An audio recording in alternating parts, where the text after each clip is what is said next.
This is actually a dress. I went to the Met Gala in 2018 and I was gonna wear this dress or another one. I was gonna modify it and make it even more Met Gala. That's not a word, but it is now. And I couldn't decide between the two and I ultimately chose this red one. This one I had always wanted and it was worn by another incredible actress, Subpoena, a few years ago, but I loved it. So I was like, okay, beautiful piece, is beautiful, should be worn many times. Hi besties, it's Katie Joy from Without a Crystal Ball. Well listen, I just finished a video where I talked about being subpoenaed and receiving this email from Google. A lot of you in my comments were like, make sure that you don't click on any of the links. This is a known phishing scam that's going around on Google. And right after I finished, I got an email along with a PDF directly from Google with a copy of the scanned subpoena. So, it appears this was mailed to them and then Google scanned it. I don't know how many times this has been scanned at this point, but it's for real. She is actually subpoenaing YouTube, and it's commanded to more than 20 different users. The date of completion for the subpoena or response is July 16th, and she subpoenaed us on July 3rd.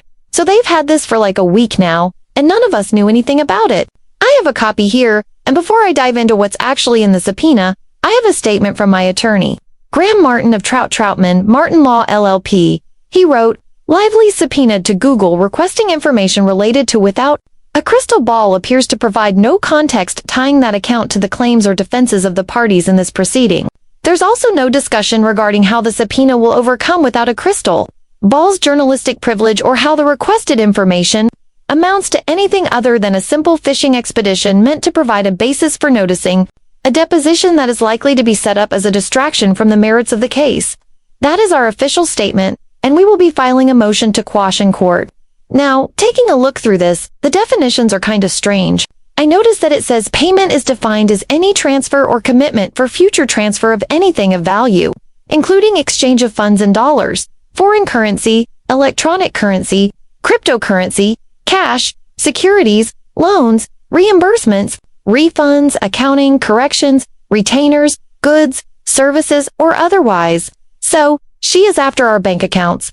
She's asking Google for information about our bank accounts. For those of us with YouTube accounts, our monthly checks get transferred or wired directly into our bank accounts. It's so invasive to think that someone sitting in a $10 million penthouse in New York thinks they are entitled to know what's in my bank account just because I'm an independent journalist. There is nothing she would find in my bank account to support her claim. This feels like an end around to get access to my checking account number. There's also a section about a digital campaign, which refers to efforts by Wayfair defendants or their affiliates to communicate information about Blake Lively, Ryan Reynolds, Lively Reynolds companies, or other related parties to seed, influence, manipulate, or engage with social media algorithms, narrative, or virality. I'm not part of any digital campaign. I'm not an employee, affiliate, or subcontractor. It defines content creator as anyone who creates or influences social media content or provides digital social media services for or on behalf of any Wayfair party or affiliate. I've never made content at the request or direction of any Wayfair party. I've never spoken to Street Relations, Jed Wallace, anyone. The request for production targets YouTubers and seeks not only our YouTube data, but also Google Pay information specifically. All subscriber information for the username Without a Crystal Ball. I don't even have a Google Pay account because I'm not an Android user, so they'll find nothing. She wants everything. Names, email addresses, phone numbers, physical addresses, backup info, subscriber registration info, service length, previous premium services, and even how I pay for services including card or bank account info. So, if I'm paying for YouTube Premium, she wants my banking or credit card info. Isn't that crazy? She wants login IP addresses, registration IP addresses, upload session IPs from May 1st, 2024 to now. That means she wants my phone number, address, email, backup contact info, subscriber details, banking data, all of it. Just because I subscribe to YouTube Premium to avoid ads, which has nothing to do with her case or any legal claim. None of this has anything to do with her case. I didn't even start covering this until February, and she wants data from before I even knew about the lawsuit.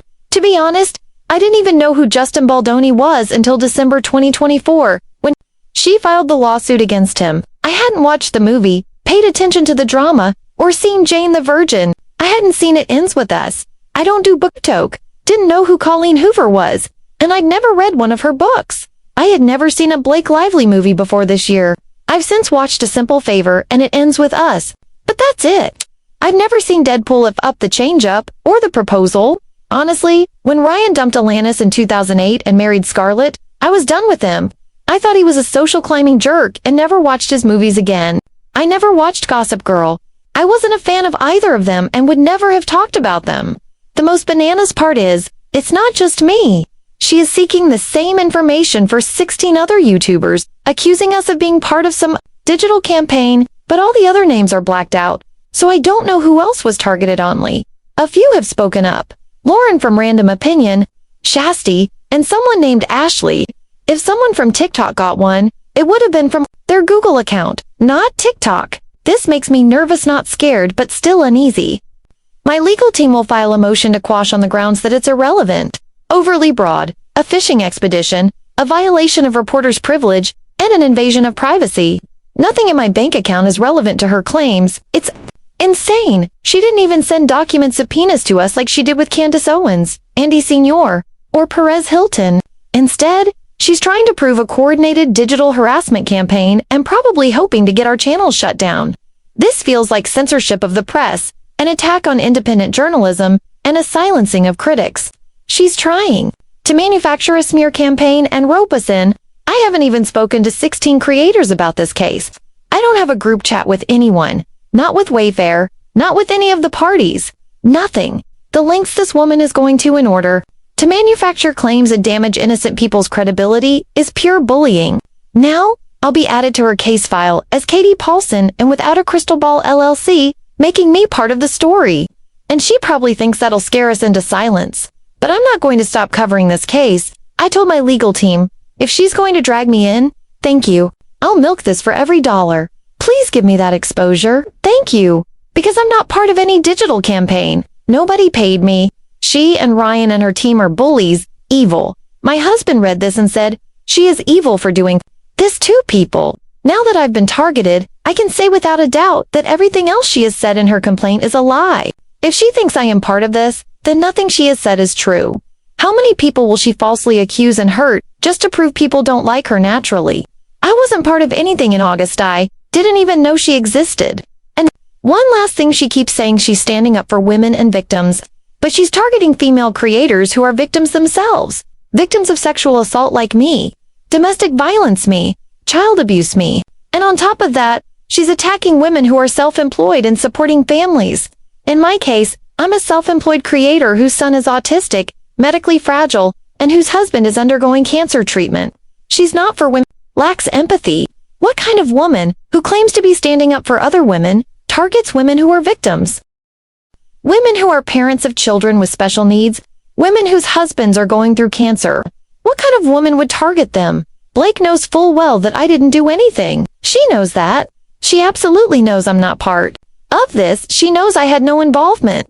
She knows I made 0 videos about her until February 2025. She knows I had a successful YouTube channel long before she ever entered the picture. And honestly, let me be clear, my videos about her make less money per YouTube RPM than almost anything else I cover. I make almost double on a video with fewer views about sister wives than I do about Blake Lively. I'm covering this case because of the harm she's done to victims, the way she disregards the experiences of women who have endured domestic violence and actual assault. I'm speaking out for victims who are not weaponizing lawsuits for personal gain or rights to a film. So now, Blake, you have officially become the woman targeting other women and trying to destroy those who are already victims. That's the narrative now. It's not just about the men you say did things to you. Now it's about the women.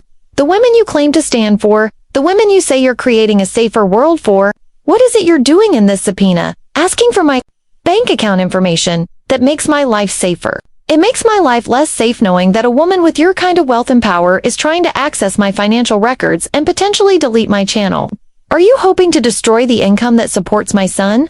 His medical treatments, if not for insurance, would cost over $50,000 a month. My work pays for that insurance. It supports his care. It helps us save for his future because he'll never be able to live independently. So do you really want to ruin my son's future, Blake? Is that what you do as a so-called advocate for women? I'm not using my child as a shield. I'm stating facts. Every dollar I make goes toward giving him the life he deserves. And you, Blake Lively, you are evil for doing this. evil, and we will see you in court. 100%. I can't wait. By the way, I dare you to try and depose me. I double dog dare you. Alright, you guys, what are your thoughts? That actually felt really good. To get off my chest, I've been so stressed over this. I hate having legal fees. If you want to help support the channel and our legal efforts, please consider sending a super thanks. These videos make significantly less money, and I'm about to spend thousands, maybe $10,000 on a motion to quash. So if you want to help, just hit the super thanks and leave a comment. It really helps the algorithm. Please give this video a thumbs up and make sure you subscribe so you stay in the loop about everything that's happening. I'll let you know when we file. If I submit a declaration everything, you'll get free access to it all. Just subscribe. It's totally free. And you'll be my bestie for life. Thank you all so much for watching. Blake Lively is going. After a mother of a child with autism, a mother whose husband is battling cancer. Way to go, Blake. Let me know your thoughts in the comments below. Don't forget to give this video a thumbs up and make sure to subscribe and click the bell so you never miss a video.